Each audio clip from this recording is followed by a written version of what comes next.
Ça ne se voit pas très bien, mais si on regarde attentivement, on distingue une couche de terre très sombre en haut des rives escarpées du Tapajós.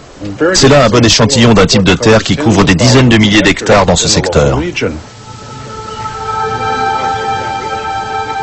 On retrouve cette terre noire, baptisée Terra Preta par les Brésiliens, en des endroits précis, répartis dans toute la forêt amazonienne. Ce qui intrigue les archéologues, c'est ce qu'elle contient.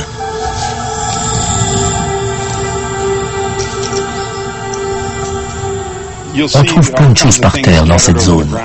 À première vue, on dirait souvent de simples cailloux. Mais en fait, ce sont des objets façonnés par l'homme. Des débris de poterie essentiellement. Des fragments de récipients fabriqués il y a 2000 ans par les Indiens. C'est un véritable gisement, exceptionnellement riche et dense. Il suffit de se baisser pour ramasser une foule de morceaux de poterie vraiment remarquables.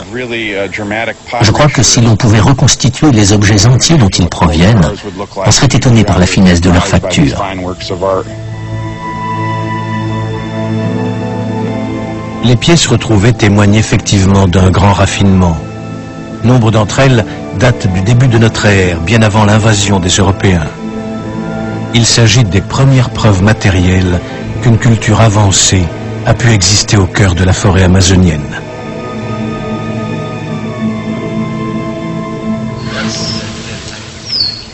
Mais la Terra Preta a d'autres informations à livrer, plus importantes encore.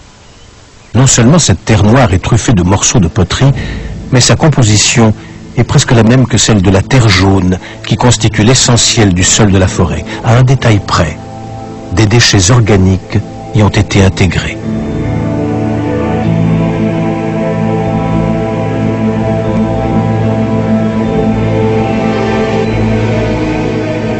Ce qui signifie qu'elle a été élaborée par l'homme.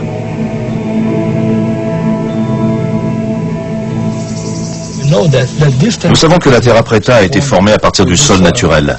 Les deux matières n'ont pas du tout le même aspect et peuvent paraître différentes. Mais en fait, la terre jaune est la matrice de la terre noire. Simplement, il y a eu intervention humaine pour transformer la terre jaune en Terra Preta. Il s'agit d'une découverte majeure, d'où il découle que les gisements de Terra Preta sont tous d'anciens sites d'occupation humaine.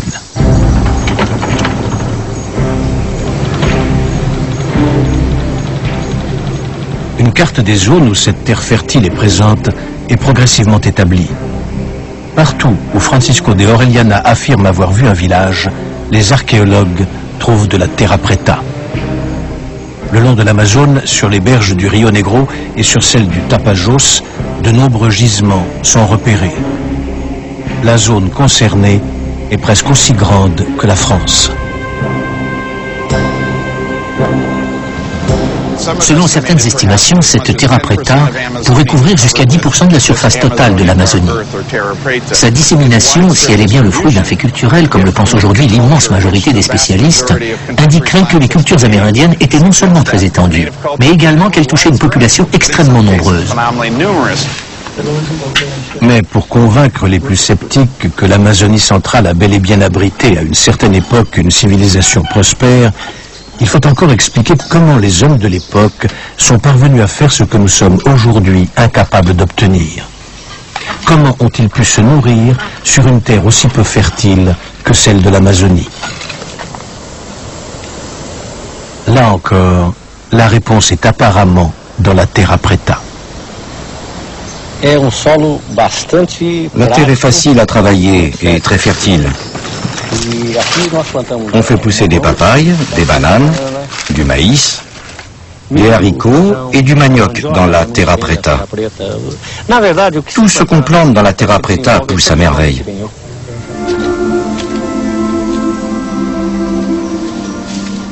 La fertilité de la Terra Preta est connue et appréciée des agriculteurs brésiliens depuis des siècles. Les Amazoniens précolombiens avaient manifestement trouvé le moyen de transformer le sol le plus ingrat en l'une des meilleures terres du monde.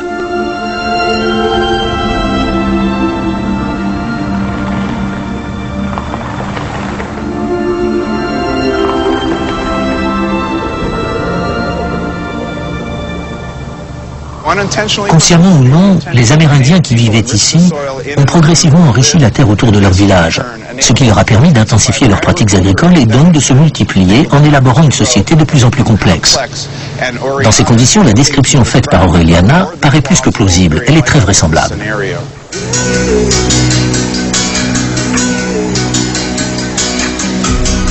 Il y avait donc du vrai derrière le mythe de l'Eldorado. Les habitants précolombiens du centre de l'Amazonie avaient réussi à transformer la terre qu'ils avaient sous les pieds. Le terreau noir qu'ils parvinrent à créer permit à leur civilisation de s'épanouir pendant plus de 1000 ans. Leurs artistes n'avaient rien à envier à ceux des Mayas ou des Incas. Ils édifièrent tout un réseau de villes et de villages au cœur de la jungle.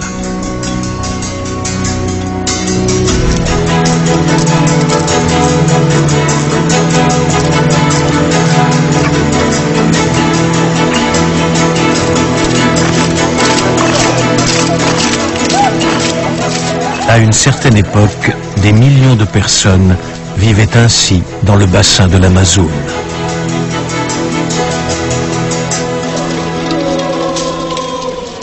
Finalement, Orellana semblerait avoir dit la vérité. Mais si cette grande civilisation a vraiment existé, qu'est-elle devenue? Comment a-t-elle pu disparaître aussi soudainement sans laisser de traces, ou presque?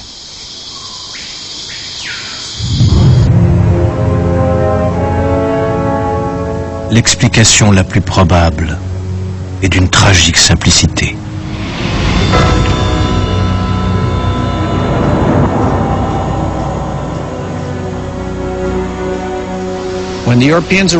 Lorsque les Européens sont arrivés, ils ont trouvé une population indigène extrêmement vulnérable aux maladies. Les épidémies ont pris comme un feu de paille et ont décimé la population en 200 ans à peine.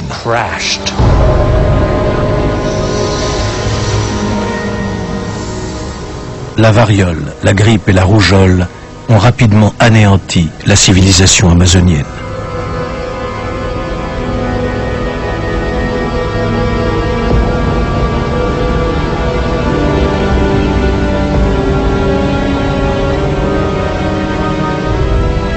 Francisco de Orellana fut le premier et le dernier témoin européen de sa splendeur.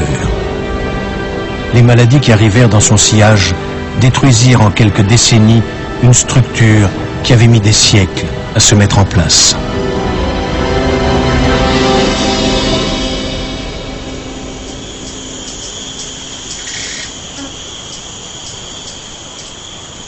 Ainsi, le peuple qui régnait jadis sur cette région disparut brutalement, presque sans laisser de traces. Aujourd'hui, là où se dressaient des villes, la forêt a repris ses droits. Pourtant, l'histoire des Amazoniens ne s'arrête pas là. Un dernier chapitre reste à écrire et, une fois de plus, la mystérieuse terre noire des Indiens en est le thème central.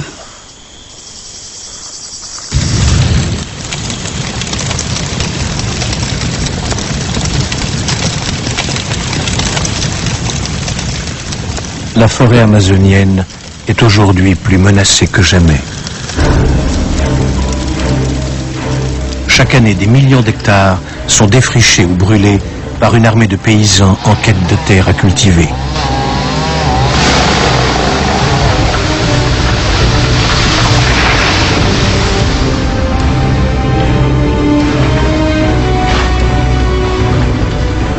Le problème, c'est qu'une fois détruit le couvert forestier, le sol est rapidement lessivé par la pluie.